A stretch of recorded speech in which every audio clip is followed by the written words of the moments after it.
Mariana says, how can I inspire a man to pick up the phone and call me rather than text me? Do you want to go first, PJ, or you want me to go first? I would love to go first. All right.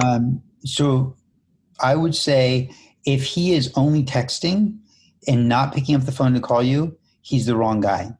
And here's why. Because he is telling you that he communicates better over text and hides that way instead of actually being the gentleman that you need and want him to be, to step up and show up for you.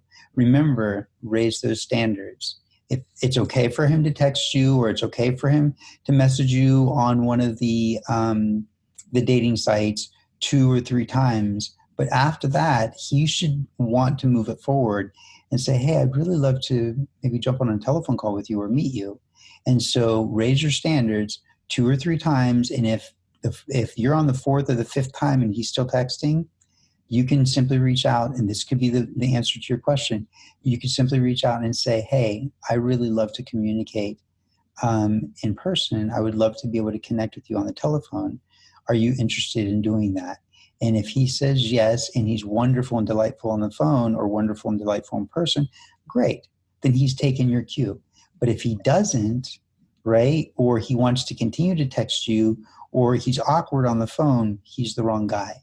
What he's telling you is he communicates better through text than he does in person. He's not your guy. Raise your standards. Lift those standards up. You deserve better. You deserve a partner who is your equal and wants to inspire you as much as he wants to be inspired by you. Mm-hmm.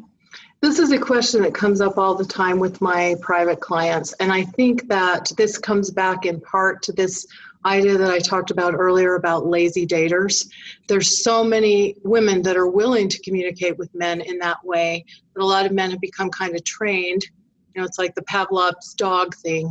They become kind of trained that this works and I can put in this minimal amount of effort and I can be in conversation with a woman. But as we've been talking about all through this, you're going to be that different kind of woman. You're going to be that woman of high value.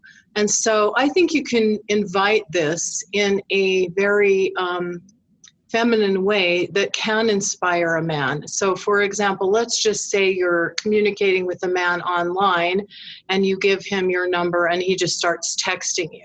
I think you can say something which can be kind of flattering and sweet, but also invite him to kind of step into that, what would work better for you, by saying something like, I'm really enjoying our communication, and I think it would be so much fun to hear your voice.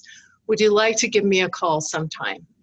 Or you can say, magic phrases for me are, I'd be more comfortable with, or I'd really enjoy it if.